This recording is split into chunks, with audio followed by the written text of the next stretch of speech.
Dharma dudes.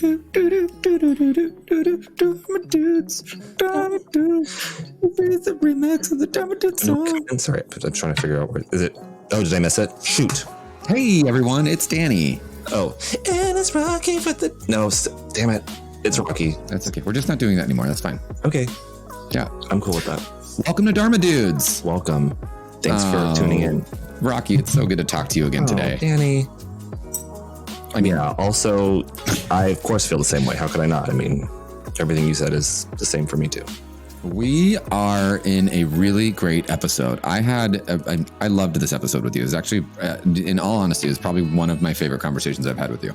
Oh, yeah. I've loved every single one of our conversations, Danny. But I'm glad that we finally got to a place where you love it too.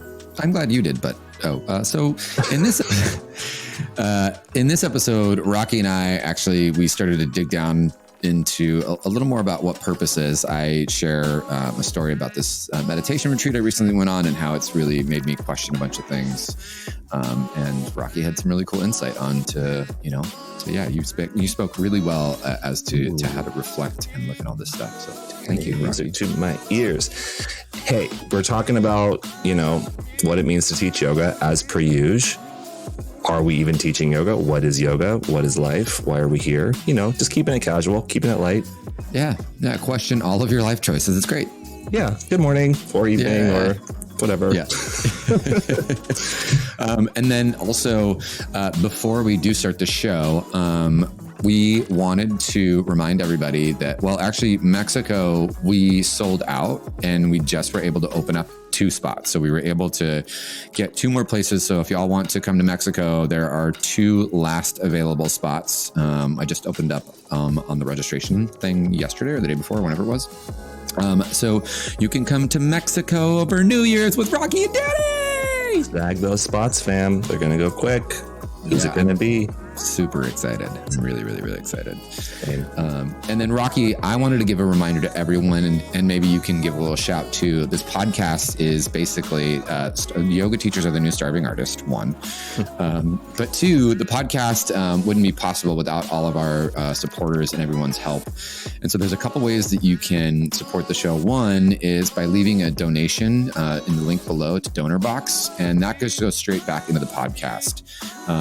Surprisingly, Rocky and I do not make millions off this. We actually make negative millions off this. Ooh, actually, yeah. I've been making millions, Danny. Have I not been splitting it with you? That's weird. So I'll take you to dinner sometime. That's fine. But we're trying to get to, right now we have 4 subscribers on DonorBox. We're trying to get to at least 20, and that'll help sustain the show. It basically just pays for the show to stay on air. And there's also another way that you can support the show, and that's by leaving a review on iTunes. And you can talk about how much you love listening to me more than Rocky. If that's true for you. And if it is, I'd like to know, because then I'm going to need some additional support. And the way you can support the show is by sending your thoughts and prayers. I'll also give you my Venmo account, and you can just directly send a donation right over to your boy Rocky. Rocky and I love doing this show, and we love the podcast in general. And so we'd love to continue to share it with all of you and all of our friends and everybody. So show us some love, and we will continue to do this thing that we love to do. Indeed. Without further ado, Rocky, should we get into the show? Let's do it, Danny. Pull that trigger. Let's do it.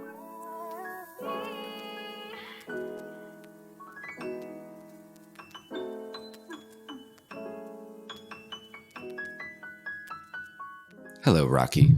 Hello, Danny. So I'm going to say this before we start. My new apartment isn't the quietest.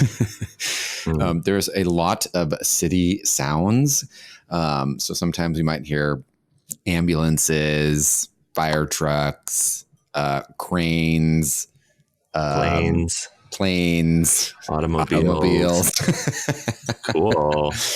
I tried doing this in my kitchen, and it's just like way too echoey, and I couldn't do it really in the bathroom because it was just like not kosher.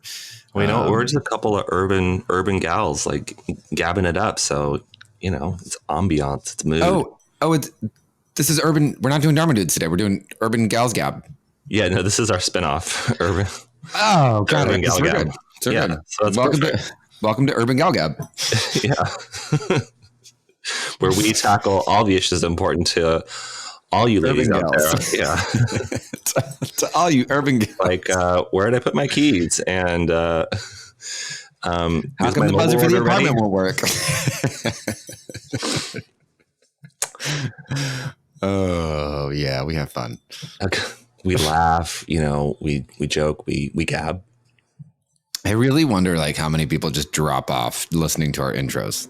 They're like, oh, okay, here goes again. They're like, oh, I would love to learn more about the yoga practice and its, its implications and its meanings. Let's tune in. And then, They're like, what is this nonsense? yeah. Well, for those of you that are still with us, thank you for your stamina. Thank you for, believing that at some point we probably will get to something meaningful in our discourse. Sorry for always letting you down. At a certain point, it's on you. At a certain point, you have to look at your choices and say, well, maybe what they're getting out of this is just like, the tapas going through this intro. Like that's pretty profound and yogic. Today on the Urban Girlfriend Gab, we'll be talking about tapas. Where to get them? How many? Yeah, 2019's top rated.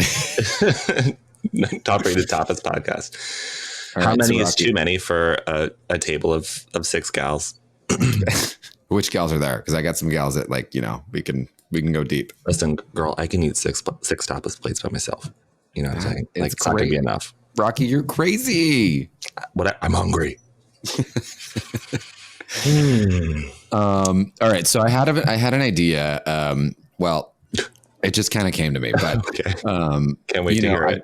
I figured today we wanted to talk a little bit about. We decided we're going to talk a little more about purpose and what it means to be a yoga teacher and in regards to purpose or whatever. And I think the thing that I can speak to. Well, maybe a good start of the convo today is, so I did that week-long meditation training that I've been talking about a lot. Like I've talked about it on social and I sent it out on like different newsletter things and just like, it was a really cool experience, but it was also a really intense experience. Mm-hmm. So I went to go do this 50-hour long training with a teacher, Kia Miller, who is amazing. And if you guys don't follow her, I have no words. She's amazing and an incredible human being. And it was an honor and a joy to practice with her. But, so it's part of her 300-hour teacher training. Mm-hmm. And, so I'm thinking, oh, okay, it's like a meditation module. Like I'm going to go learn how to teach meditation and different meditation techniques and things like that. Right. Mm-hmm. And so I sat down on day one and she opens up with she goes, so this is meant to be a self-transformative experience. And I'm like, what the fuck? What? No, thank you. Yeah. I just teach transformation. I don't do it on myself. Exactly. 100%. I've seen it done in a video before, but I don't actually do it. I'm like, yeah, totally. And she's like, I'm going to ask you guys to go pretty deep and, like really inquire. And I sat there and I was like, this is bullshit. I remember being so provoked just by excuse me, I'm dying. It's triggering response. It was such a provoking statement for me, which obviously meant that I was one, supposed to be there, but two, I was already resisting because I knew I had some of that work, that I needed to do. But the long and the short of it was you. I know. Surprise, Rocky. I thought you were finished with the work. I thought so too, which is why this shit pissed me off.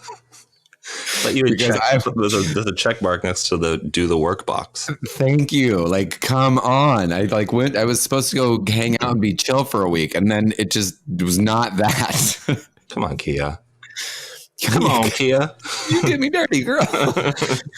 So the week, needless to say, was phenomenal. It was hard, and not in a way that it wasn't hard to go do the thing. I actually was physically uncomfortable and in a lot of pain. I had a rib that popped out. Hard meditating. Yeah, seriously. I was zenning as fuck. Wow. No, I had a rib that popped out from doing something, and so I couldn't really sit for long periods of time because it was just it was in a lot of pain, and so I had to lay down, and even laying down was in a lot of pain. So I was already, one, physically uncomfortable, and two, mentally uncomfortable. But I had these like breakthrough moments, and this one, not that I'm hesitant to share it with anybody, but it takes a minute to kind of make sense of it. But at one point, we did this meditation, and we were out in the woods, we were at Mount Madonna. So it's an ashram that's, surrounded by trees and whatnot. And we found this one little spot, and we did this Kriya meditation, which is based on Kundalini. We called the elements, we called the earth to ground us, and we called, the air, the ethers. And it was just it was a really great way to get connected to nature. And we did a lot of meditations throughout the week, but this one for me was really potent. Like, it was, out of everything that we did that week, it was the one where I found more moments of stillness. Like, I wasn't quiet the entire time. Like, there was definitely, pockets where I was like, oh, here it is. Like, I'm in it right now. And, I kind of sat with it, and, we were done. Get it? I sat with it. Meditation. I was sitting. Oh, that's funny. Yeah, that was it. That was the whole story. Oh, thank you for tuning in to the Dharma Dude / Urban Gal Gab podcast. Urban Gal Gab. Tune in next week for more puns. Puns. So I sat with it, and we got back together as a group. And as we got back together as a group, I raised my hand, and I was like, I want to ask this question, and, be it silly or, whatever. But she was like, no, go right ahead, And I said, while we were there, sitting, I was like, I had moments of stillness. I had moments of like, being in it and in the flow and in the thing. And she was like, yeah. And I said, what I thought about was, for a moment, like the trees around us were just doing what trees do. With like their whole purpose was to be trees and, and to do what they do. And the ocean that we could see below us was, moving with the tides and, doing its thing. And the universe above us and around us was just spinning and, doing what it does. It was creating and, being vast and endless. And I said, classic universe. Classic. Yeah. Go get a job. I said, when I found those areas of stillness, when I was quiet, when I was able to observe and not attach and be a part of the noise, but just, I mean, if you could understand what I'm saying, like I was just Danny in that moment. Like I wasn't, a story. I wasn't a thought. I wasn't like, I was just there, like fully, like really in connection with everything. And I said, is that to say that I was a part of like universal energy? And she looked at me and she was like, absolutely. And you can call it whatever you want. You can call it God, you can call it universal energy, you can call it whatever. And it blew my mind. It really, I mean, there's no other way to put it, but shooketh. Shooketh head. Yeah. What can I ask? Like, and I don't mean this to be like a read or to like provoke anything, but what was it that made you want confirmation of that? Like, it sounds like that experience is very validating and very like, to feel like you're a part of the universe at deep levels. What then makes you want to ask if that's accurate, or like ask for confirmation outside of yourself? It was such a, I mean, I've found God on drugs plenty of times, and I've found, God on, in different ways. And this was a different type of way that I have felt that. And it was, I don't know, I guess in that moment I wanted to just like share and I was more trying to understand, is this what I'm experiencing or what I am, or realizing like that was my purpose in that moment, or feeling that greater connection. And what if she was like, no? Well, listen, it would have made for an easier week because, nope. Wrong. F. What did you just say, Danny? No. Oh my God. Did Danny really just say that right now? You guys, everyone fucking laugh at him for a second. Danny just says whatever he thinks. He's crazy. You must be. No, it was, I don't know. It was just such a, like, listen, this doesn't have to be, anything more than just being connected in that moment. But for me, it was more than just being connected in that moment. For me, I realized in that 1 second, you you don't know until you get there. Right. And so people listening to the show, like, you hear people tell you this shit all the time: meditate, do this, do that, blah, blah, blah, blah. This is where you find your connection. You can do all these things, but until you're ready to receive the message, you are not going to, like, you're just not going to receive it. You're not going to, you're not there yet, and some people it takes, 10 years. Some people it takes 2 months. Some people, because of their life experience, it takes them X amount of time, and others, they don't, and for me, that was it. That was just where where I was at in that moment. And it created this like big series of spin-off, in my head, and started to really make a lot of things, I guess, make sense and also question, really what I boiled down to, as me and you have been talking a little bit about, like, purpose and, my drive and blah, blah, blah, blah, blah, blah, blah, blah, blah. And, someone said this to me last night. They were like, you've done more in 5 years than some people have done in 20 years in their career. And yes, I have. And now I look back at it and I'm like, for what? Mm-hmm. Like, what was the point?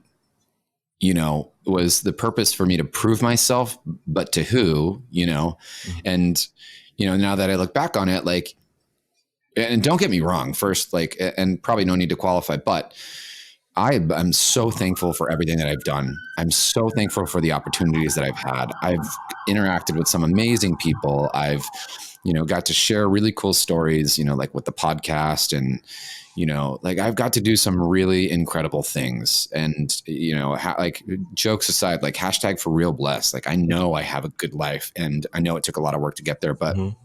Now that I have this understanding, or somewhat of an understanding, like, even it's just like a sliver of what it really is, it makes me question, oh, I was doing all that from what source? Was it from that universal source? Not most of it. Most of it was probably from me trying to prove something, to others, when in all actuality, when you break that down, I was more just trying to prove it to myself. Mm-hmm. There's probably some side of me that didn't know, recognize, or understand, what I was doing and why I was doing it. And I just got there, I like, welcome to the party. Cool. So that's to say, Rocky, and you were saying this the other day, what is our purpose? Why is it that we do the things that we do? And you were saying, well, sometimes our purpose is just to be. Yeah. I don't have like a particular story of moments like that in my life, but I have. Wait, you don't? No, nothing. Actually I do. I just don't want to steal your thunder.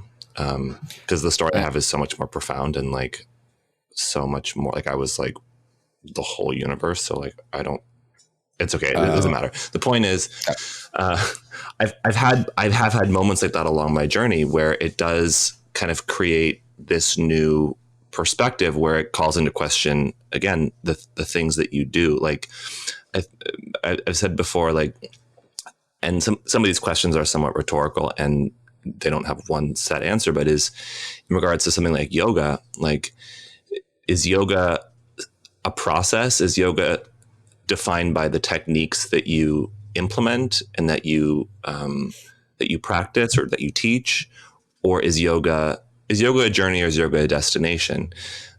Is yoga a state of being that you achieve, or is it the things that you do in pursuit of that state of being? And for you to have experienced that moment, there was a process that you had to undergo to get there. Like, you had to sign up for the yoga retreat or the training. You had to go to that location. You had to go through the steps of the meditation. Like, there are things to do to get there. And then it's like that Wizard of Oz thing. Like, you realize that it was there all along. Like, you didn't have to go anywhere to achieve that, but you also kind of did. Like, you have to create the space where that state of being can become possible. And right. I think as teachers and facilitators of yoga, it's good to have those moments, because we can get so wrapped up in the technique and in the process of facilitating the technique, and mm-hmm. The things that that we learn. And I think even in Western culture, like most people consider yoga to be the doing of the thing, you know, the poses, the sequence, the mat, the room, the, you know, the music, like all the kind of the context that we create, because it's harder to explain what that state is that we are kind of reaching for. Because it, in many ways, it feels, at least for me, it feels both still and also productive.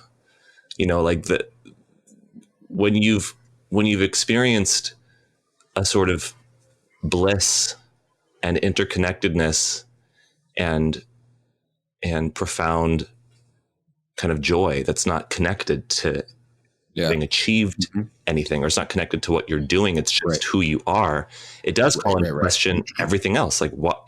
Well, then if I can experience that much satisfaction just from being, then why do anything? And you know, I think were you to sit in that space for long enough, you'd probably feel restless and want to do something. But it's different to want to do something because you're here and you live in a body and it's a world of karma and action and movement and let's create stuff, versus, you know, as you said, like, I need to prove myself, or I guess, you know, what I've been really contemplating, it's connected to what you're saying, is like, is your purpose to be something, or is your purpose to do something? And I don't know that it can be one or the other, because kind of the sum total of what you do is who you become.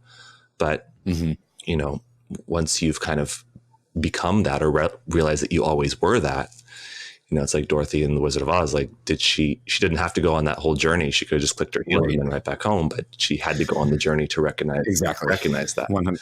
Yep. 100%. Yeah. Yeah. I've been unpacking similar concepts in my own life, and I don't quite know where it's led me, but I do recognize that so much of my identity, or the way I've explained myself in the world to others, has been by, you know, the words that I use to describe my vocation or what I do. Like, I am a yoga teacher, or I am a musician, or, you know, I am an actor, or any of the things I've pursued. And, you know, people ask the question, like, what do you do?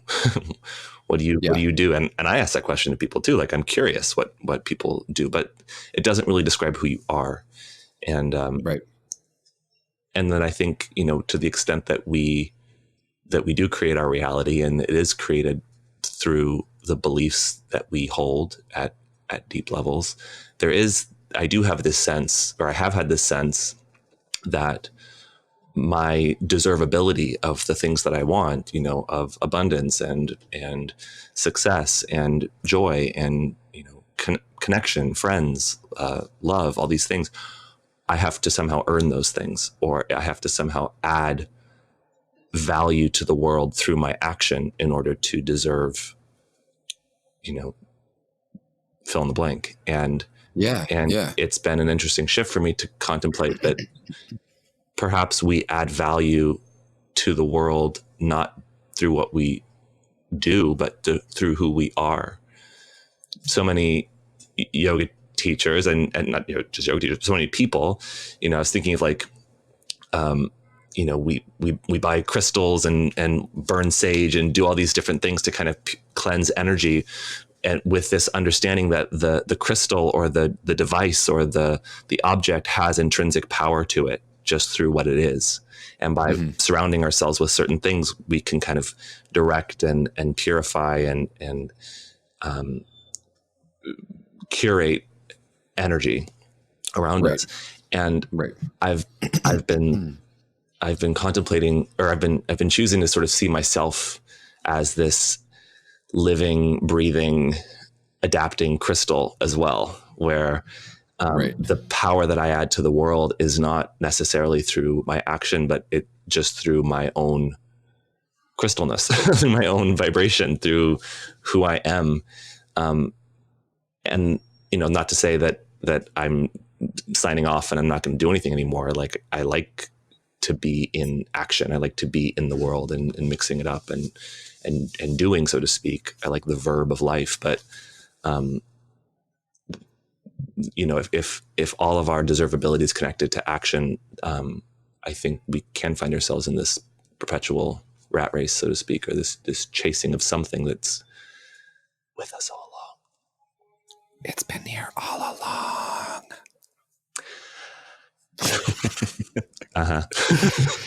It's just really interesting, so then it's like you have this realization, right? And you're like, okay, cool. Like I figured out that, doing the thing is the thing. Now what? Mm-hmm. Well, as as your friend and as your podcast co-host and as your sometimes teacher, it makes me really happy to know that you've touched that, because I've just in observing you over the years, like I've said this on the podcast before, and to you are one of the, you're one of the biggest doers I know. And I admire that. Like I admire your stamina, I admire your drive, I admire your capacity to create and to organize and to facilitate and to do. And we've talked about burnout recently, and we've talked about, I think, in the last episode about like Burning Man and all the things that we do in pursuit of this thing. And then it's kind of all, it's all for everything and for nothing at the same time. Like it just kind of burns away. And then what are you left with other than this state of being? And I do think, especially those of us that are trying to facilitate yoga, that we understand what it is we're trying to facilitate, and not get too caught up in the process, but recognize that that yogic state of being, whatever you want to call it, is something that is not dependent on your ability to externally rotate your shoulders or strengthen your core or do a sun salutation, or these are all means to get to that place potentially. But there is, even within the philosophical realms of yoga, there's kind of the yoga of transcendence. There's the yoga of action. There's the yoga of remembrance, of recognition. There's so many different aspects to yoga. I think it makes it. I've been saying for some years now, I've felt a little bit of I've been contemplating kind of behind the scenes. Am I still a yoga teacher? Like, do I like to define myself as being a yoga teacher in the world? It's something I've been doing for the last 13 years. And that's been my title for the last 13 years. I still teach yoga teacher trainings, but, and events at yoga studios. I find myself in front of yogis a lot and yoga teachers a lot. And certainly what I teach, to me, is connected to my ever evolving definition of what yoga is. But I also know that it's so different from what the masses kind of consider to be yoga that it almost feels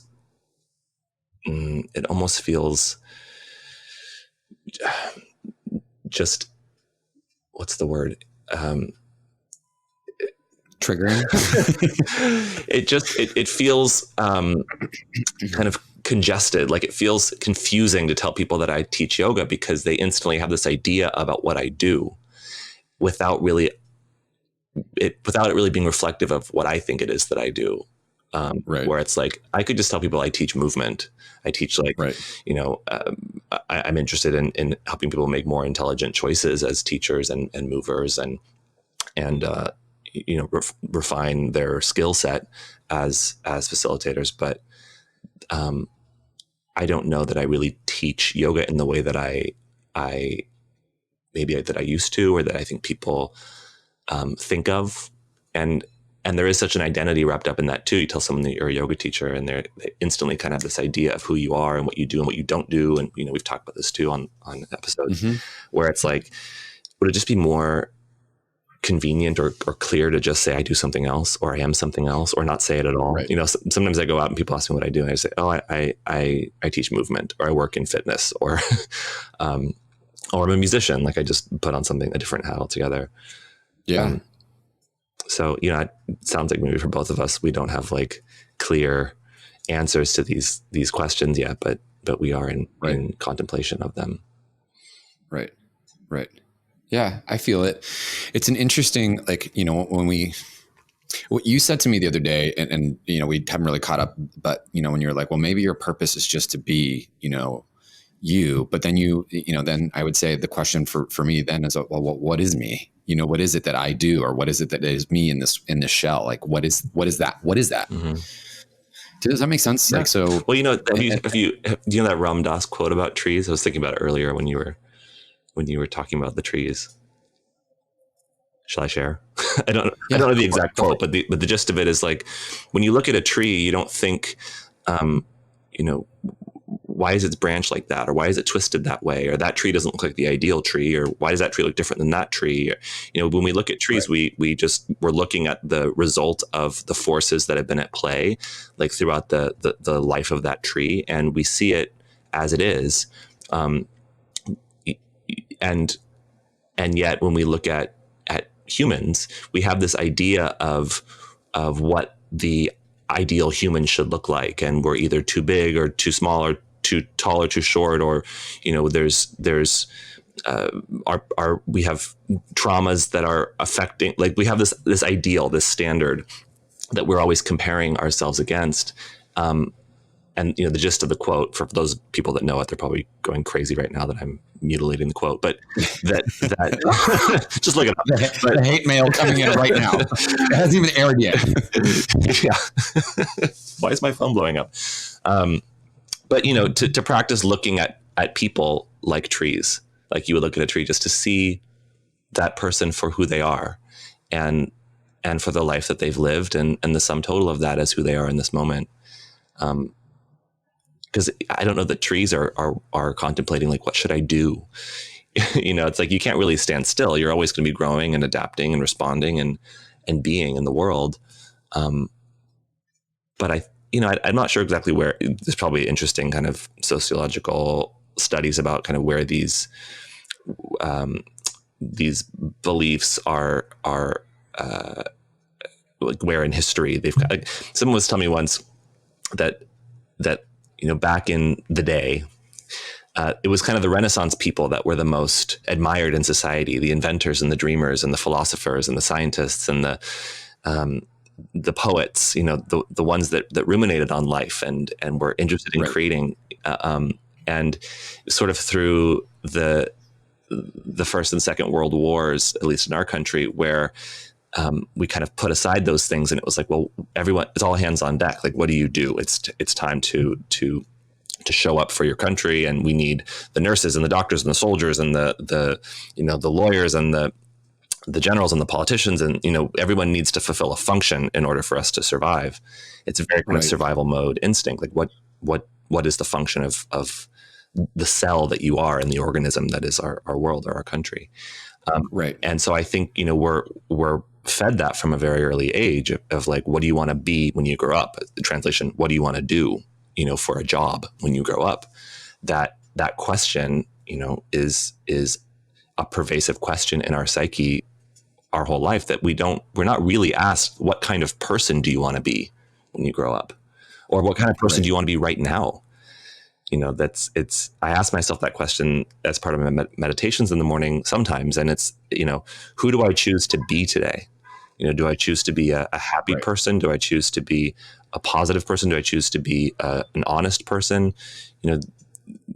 It's not always so, it's not always a question that's pursued as much as the question of what it is we want to do. So I think it's less practiced. Right. Yeah. Or it's sort of like, we have a choice of what we want to do, but who we are to be is more like should. You should be a good person. You should be a happy person. You should be, these things, but it's not really framed as a choice in the same way that our vocations are. So I think I'm quitting yoga. Just kidding. Okay, me too. Signing off. See you at the top of the bar. Good talk. Bye. Well, these are important. I doing this podcast has been actually quite interesting for me, because for years as a yoga teacher, my sense of fulfillment, or the notion that I was kind of on my path, was confirmed by the feedback I get from students that were in front of me. You go and teach a class, and someone comes up to you afterwards and said, "Thank you so much. That class was really meaningful for me." And it's sort of like, okay, cool. I'm doing the thing, as you say. And at this point, I don't teach public classes anymore, so I don't really get that kind of feedback. But I teach teacher trainings and workshops, so I'm able to get that kind of person to person transmission and feedback. And I teach classes online, and so I get emails from people that practice with me online, which it's an interesting thing, to have somebody say you're making an impact on their life when you don't know them, you're not in front of them, you're not working with them, so to speak. But some of the most meaningful feedback that I've received has been even through listeners of this podcast that have said that, the conversation that you guys are having, however ridiculous and silly it is kind of allowing me to feel seen and understood, because these are questions I think a lot of people have. And so I don't feel like in these conversations that I am being a yoga teacher. I'm just having an honest conversation with my friend. And the fact that me just being myself and having a conversation that other people can be privy to is helping in some way, or entertaining, or provoking, or stimulating, or clarifying. It's like, oh, that's cool. You know what I'm saying? Like it's not connected to a job. It's not connected to necessarily me being a yoga teacher, but it's just me being myself. So being able to share myself in this way and it feel productive, or it feel helpful is meaningful. You said the word friend again, and I just want to clear that up. Did I? That's a Freudian slip. Way to turn it back, Rocky. Oh man, so many things that come up, but I really, I know for sure in conversations that I've been having with peers and students and people, like the thought of purpose and this, I like to qualify this a lot for some reason. I don't know why I feel like I have to say it, but I'm always like, I can only speak from my own experience. And right now, my experience is not making me question, but making me settle in on what is important and what the why is behind the things that I do. And as that why, like what is the purpose behind doing the thing that I'm doing? Like the why has changed, or maybe the why hasn't changed. It's just been what I thought it was before was maybe like a layer of dust, or, something cover a veil on it. And I just pulled it off. And now the truth is really starting to be revealed. Mm-hmm. Well, I think, if what I keep coming back to is that my only job while I'm here, while I'm embodied, let's be honest, like this world is intense.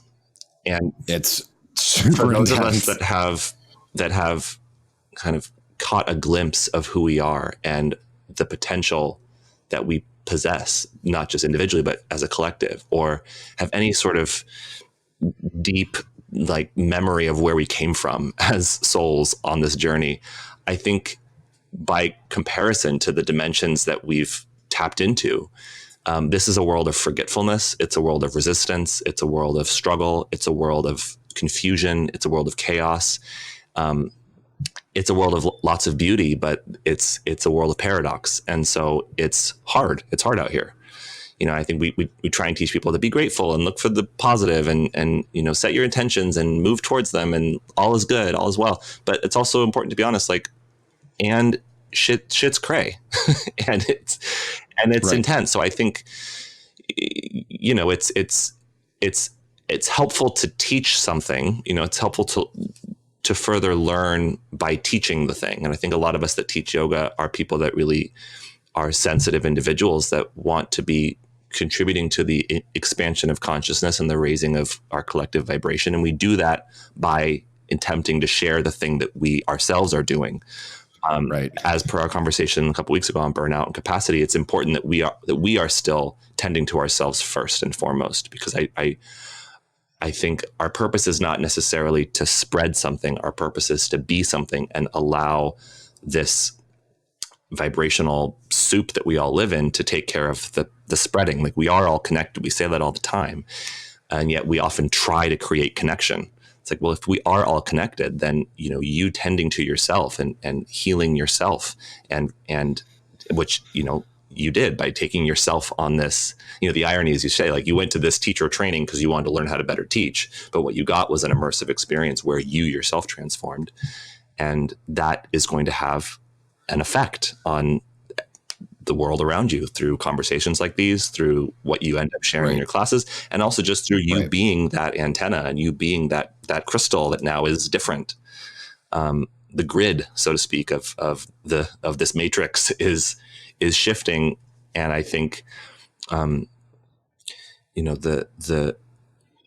work our work must continue to be to take care of ourselves. And so for me, that's, I look at my schedule, I look at what I'm doing, I look at how much I'm outputting in order to facilitate my sense of purpose. And I realize the messages I keep getting, both kind of subtly and loudly, are be gentle, be rest. And take everything very seriously. Also, fun fact, there is a new Matrix movie being made. Is there really? Yeah. Shut your mouth. Fun fact. Super fun fact is that, okay, I'm going to say something that I've not said on the podcast. Oh my God. Do I need to sit down? Have you been standing up this whole time? Yeah, the entire time. I mean, you don't have to, but feel free to sit down, Danny. Like, I could not be sitting down harder than I am right now. I'm going to sit down and be humble. Bitch. Sidebar, I'm so fucking sick and tired of the Photoshop. Anyway.